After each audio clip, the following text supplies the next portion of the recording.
Good morning and welcome to Friday of Lakewood's Next Daily Devotions. My name is Scott. I've been with you all week, and today I want to wrap up with just one verse from Matthew chapter 10, verse 32. Jesus says this, "So everyone who acknowledges me before men, I also will acknowledge before my Father who is in heaven. But whoever denies me before men, I will also deny before my Father who is in heaven." I want to just focus on those words of Jesus. Whoever acknowledges me before men, I will acknowledge them before my Father. Seems rather significant. If Jesus says, if you acknowledge me, I'm going to acknowledge you, it seems pretty significant. So what does that mean to acknowledge Christ? You know, how would we interpret that? What does that mean? It's obviously important.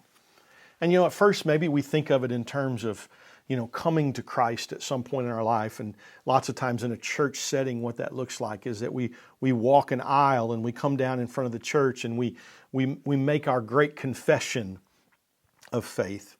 And so it would be easy to say, is Jesus simply saying that if I stand up in front of people one time in my life and acknowledge him before men, that he will acknowledge me before the Father? Well, I would say yes, but maybe that's not all that Jesus meant. Maybe it's not just acknowledging him one time, one walk down the aisle. How do we acknowledge him?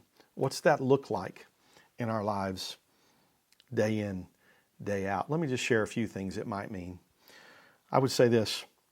I think acknowledging him would mean standing up for him. Standing up for him.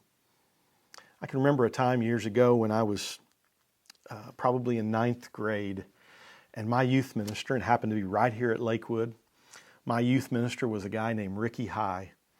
And Ricky would take me with him to go play basketball at different places in the community. And I looked up to him so much, and we would go play basketball with a whole bunch of different kinds of people, and people who were obviously not believers, and different settings and situations. And I'll never forget this one time we were playing basketball, and this one guy was playing really well, and he was scoring over and over and over again. And for some reason, I have no idea why, every time he would score, he would use the Lord's name in vain. He would just shout it out at the top of his lungs. And he did that it seemed like 10, 15, 20 times.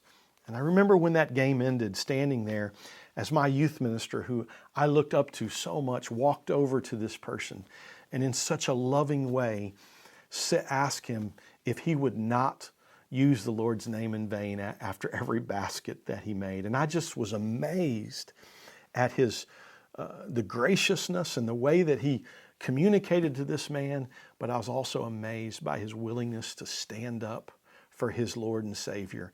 That's a way that we can acknowledge him. We can acknowledge Christ by referencing him, not being afraid to speak about God when we're talking to other people. Sometimes we're afraid to say things like that, but when we acknowledge Jesus, when we're speaking with other people, that is a way to acknowledge him before men. We can give credit to God. We can give credit to Jesus for things in our lives. That's a way to acknowledge him. We can live for him, and we can look like him. We can act like him. Those are ways for us to acknowledge him. So when Jesus says to us, "Whoever acknowledges me before men, I will acknowledge him before my Father," I'd like for you to think a little bit today about what that looks like in your life. What are the ways that you can acknowledge him, give credit to him, reference him, give glory to him, stand up for him? How can you do that in your life today? It's been a blessing to be with you all week. Look forward to seeing you Sunday.